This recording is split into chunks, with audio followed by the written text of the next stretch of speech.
operations, it's V to the I to the B to the mother of 5E. Some know me as Angela. Some know me as Angie. It's all the same.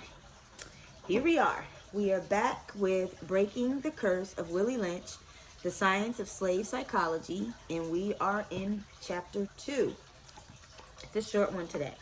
So, Chapter 2 is titled Black Animalization.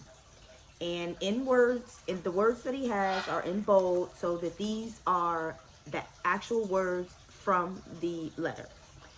What we do with horses is that we break them from one form of life to another. That is, we reduce them from the natural state in nature. Whereas nature provides them with the natural capacity to take care of their needs and the needs of their offspring. We break that natural string of independence from them and thereby create a dependency state so that we may be able to get from them useful production for our business and pleasure. And I found an error. The words acquired from the slave experience over time have inflicted enough physical, social, and economic damage to prove that blacks as a people have been animalized. Before going any further, let's review the definition of animal as described in Webster's Dictionary. 1. Any such organism other than a human being. 2. A brutish, debased, or inhuman person. Here we will expound on the second description, stating that an animal is inhuman or debased. When something or someone has been debased, they become disconnected from their foundation. In the process, they are detached from the very core of their being that gives them value. That is the case of the Negro slave. The very culture, norms, and values that allow us to uplift and civilize our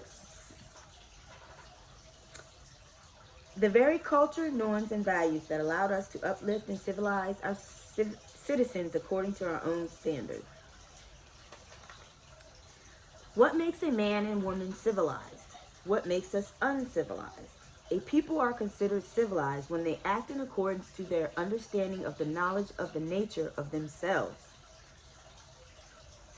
One more time? Okay. What makes a man and woman civilized? What makes us uncivilized? A people are considered civilized when they act in accordance to their understanding of the knowledge of the nature of themselves. In the reverse, a people become uncivilized when they become subject and governed by the lower negative element of their nature, which in most cases is due to the absence of an inherent relative self-knowledge connecting them to Mother Nature that some call the universe or God. In the process of making a slave, the African was eventually stripped of any remaining background that would allow the black masses to connect with their natural divinity or even yet claim any kinship to being made in the image and likeness of God.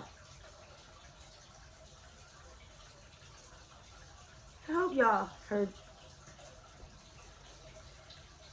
I'm going to read it again because that's how my spirit is feeling right now. In the process of making a slave, the African was eventually stripped of any remaining background that would allow the black masses to connect with their natural divinity, or even yet claim any kinship to being made in the image and likeness of God. Wise people throughout the ages have taught us to know thyself. But in the life of the overwhelming majority of Negro slaves confined to the American plantation, there was never provided the opportunity under safe conditions that would enable the Negro to ever publicly regain his humanity. In most cases, the stronger or more educated Negro was killed outright in front of the rest of the slaves as an example of what happens to a nigger boy.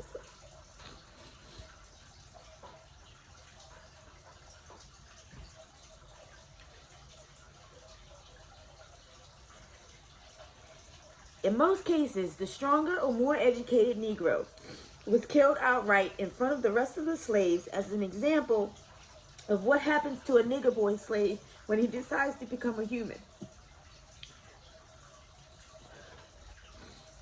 This example was then and is presently used as a system of checks and balances in order to mentally produce fear in the Negro thus hindering an entire race of people from achieving true liberation.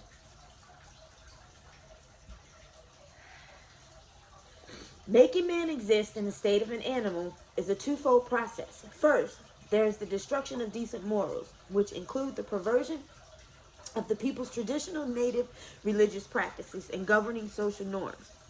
These laws, rules, and regulations serve as guidelines or a people's internal fortress to protect the society and its citizens from foreign disruption and disorder. As during the years of physical bondage, the bulk of the black community today is suffering internally because of the debasement of our human foundation. That foundation consisted of a high level of moral, ethical conduct supported by belief in the laws of nature. Secondly, the dehumanization of the African happened during the entire process of kidnapping, sale, and forced enslavement. This included the housing of the masses of slaves in hay-filled barns with the beasts of the field, a process that included the installation of gold or silver caps on the front teeth of the black slave for the purpose of identification, that many of us today wear for decoration. In most cases, this was the treatment given to the house Negroes, but most wore the master's mark burned by the branding iron heated with burning coals.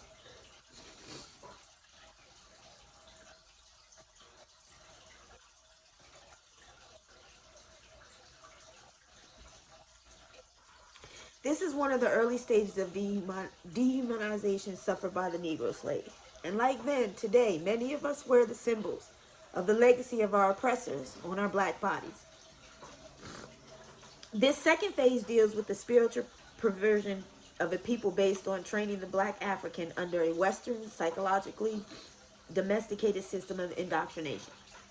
This starts the very moment when a people are stripped of the personal duties and responsibilities of doing for themselves under a system organized and constructed by their own peers.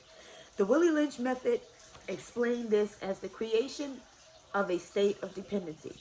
In modern norms, a welfare state, and any black male or female that does anything other than the norm could easily be classified as an enemy of the state. We as black people should be aware that the moment we begin to depend on someone else to do for us what with unity we can do for ourselves, we have given them power over our lives. This automatically gives the old slave master and his offspring the upper hand. As a nation, blacks continue to suffer economically during the era of the Freedom's Bureau.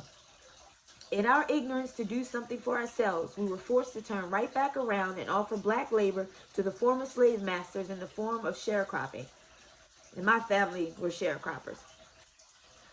And my pop-up told me that they got the brunt of the pig. If they didn't get none of the meat, they got the pig's feet, the hog mogs, the chitlins.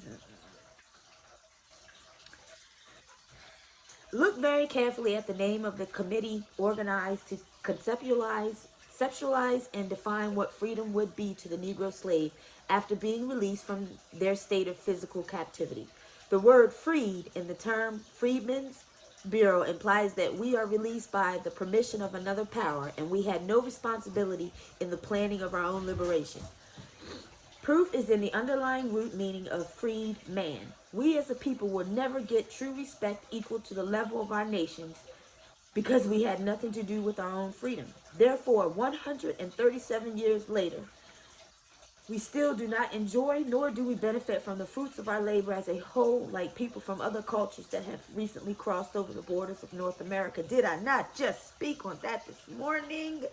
That is the end of chapter 2, and I apologize if you feel some type of way about the emotional parts of this book, but I'm going to, it's raw, real rap. If you want to get the book, I will put the link down in the box, the description box for you to get it. The book is under $10. There is no Audible of this book. And trust me, it's printed from, I guess, a black company, and let's speak about it. Let's talk about it. Chat with me. How you feel? Let me know.